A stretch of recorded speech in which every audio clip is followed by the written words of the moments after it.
BYD chempion asosiy yo'ldan kelayotganda Cobalt yon tarafdan kelib solgan. Chempionning oldi eshigi ancha zarar yetgan, orqa eshigi esa ozgina qirilgan. Cobalt ham achinarli holatda, yaxshigina zarar yetgan. Ancha xarajatga tushgan ko'rinib turibdi. Bamper, kapot, krilo va yana boshqa joylariga ziyon yetgan.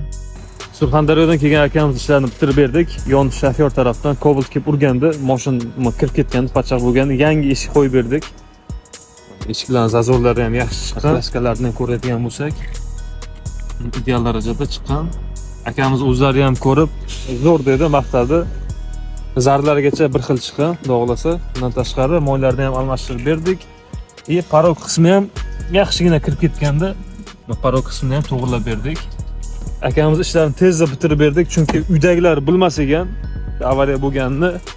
Shu yangi yilgacha bitirib beringizlar deganda, 4-5 kunda bitirib egasiga topshiryapmiz.